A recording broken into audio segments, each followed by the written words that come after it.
ओ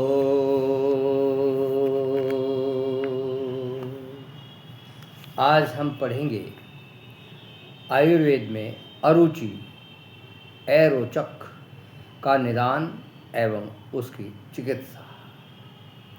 कहते हैं अरुचि अरोचक का स्वरूप व कारण भोजन के प्रति रुचि ना होना या भोजन को नीरस लगना एक रोग है।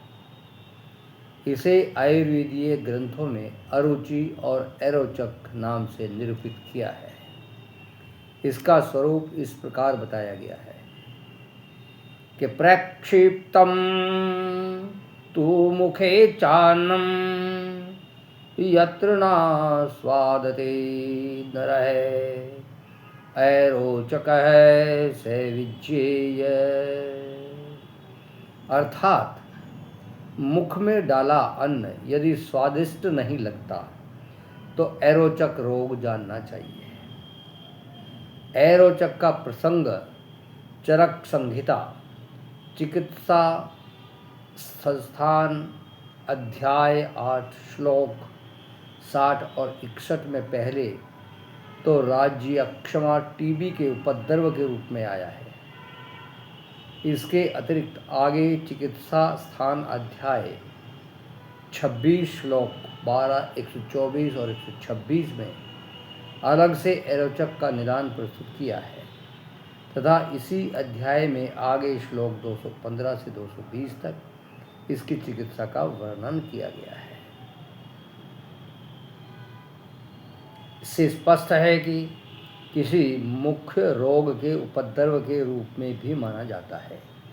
छोटे रोगों की श्रेणी में अलग से भी गिना जाता है।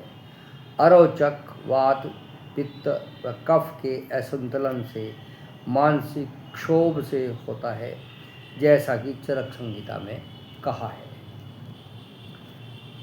पृथक दोषै समस्तैर्वा जियाहृदये संश्रितै जायते रुचिराहारे दुष्टैर्वै अस्थैश च मानसै। वात पित्त एवं कफ इनमें से किसी एक के असंतुलित होने से अथवा इनमें से किसी किन्हीं दो या तीनों के साथ असंतुलित होने से आहार में अरुचि उत्पन्न हो जाती है। इसके अतिरिक्त क्रोध, ईर्ष्या, भय, शोक, अपमान आदि अवांछित मानसिक कारणों से भी अन्न के प्रति अरुचि हो जाती है। वात आदि से होने वाले अरुचि के लक्षण।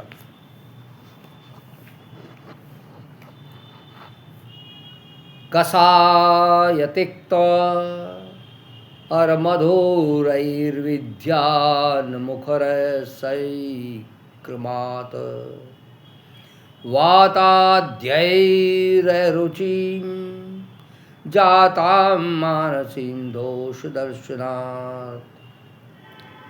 वात आदि दोषों से उत्पन्न अरुचि को मुखरम मुंह के स्वाद से पहचाना जाता है। यदि मुंह का स्वाद कसाय कसैला हो तो जानना चाहिए कि अरुचि वात जन्य है। यदि मुंह का स्वाद तिक्त हो तो पित्तजन्य और मधुर हो तो कफजन्य अरुचि समझनी चाहिए। वातादिभिः शोक भया तिलोभ और क्रोधैर्मनो अग्नाशग्न न गंधरूपै अरोचका अश्यु परिहरस्तदंत कषाय वक्तुत्रश्च मतो नीलेन। जैसे वात पित्त कफ से अरोचक होता है, इसी प्रकार शोक, भय, अतिलोभ, क्रोध मन को कुंठित करने वाले अरुचिकर भोजन, बुरी गंध एवं बुरे रूप या विभत्स दृश्यों में से भी अरोचक होता है। वातजन्य अरोचक में दंतहर्ष, दांत खट्टे होना व मुख में कसैलापन होता है।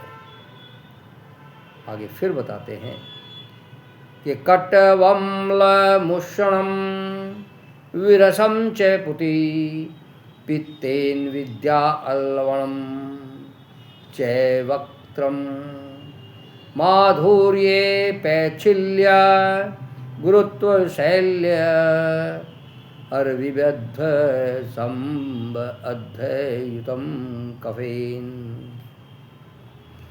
पित्त से होने वाले अरोचक में मुख का रस चरपरा, अम्ल, उष्ण, विरस, दुर्गंध युक्त व नमकीन हो जाता है। कफ से होने वाले अरोचक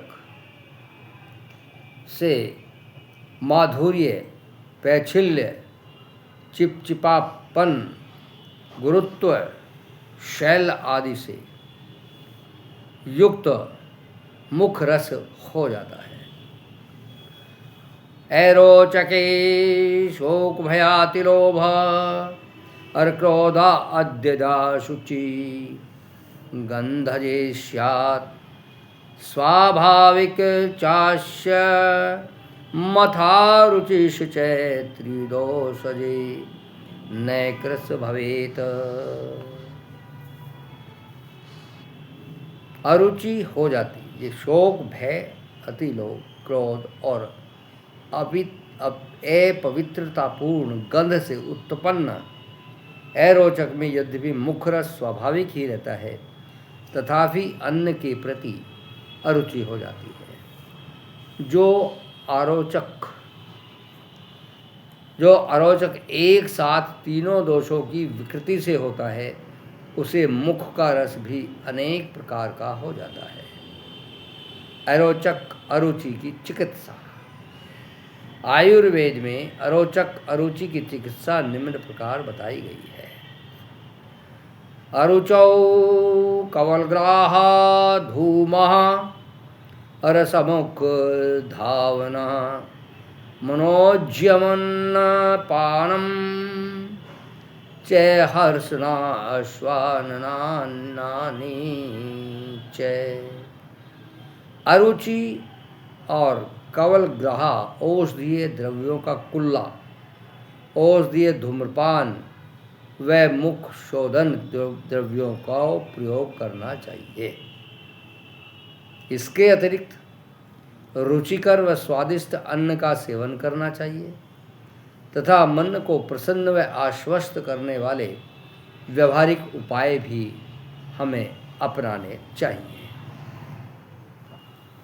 मंत्र में कह रहे हैं, कुष्ठ सौ वर्चलाजाजी शर्क रामरिचम बिडम अर्धात्रैलापद्य कोशीरपि पल्युल्पल्लचन्दनं लौध्रं तेजोवती पथ्या त्रियुषणं सज्याग्रवजम् आर्द्राग्नि मनीर्यामशचाजाशीष करायुक्तः सतैल्माक्षिका अस्त्वेते चत्वार कवलग्राह अर्चतुरो रोचकान हन्युर्वात देकज सर्वजान।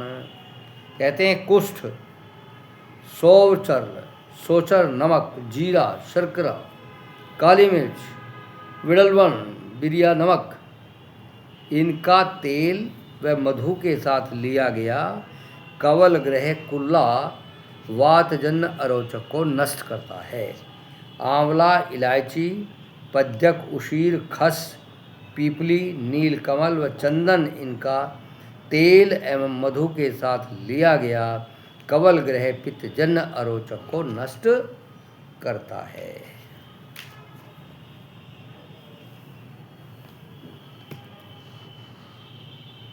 आज के अध्ययन में इतना ही। कल इस और अरोचक के बारे में हम और आगे पढ़ने का यत्न करेंगे।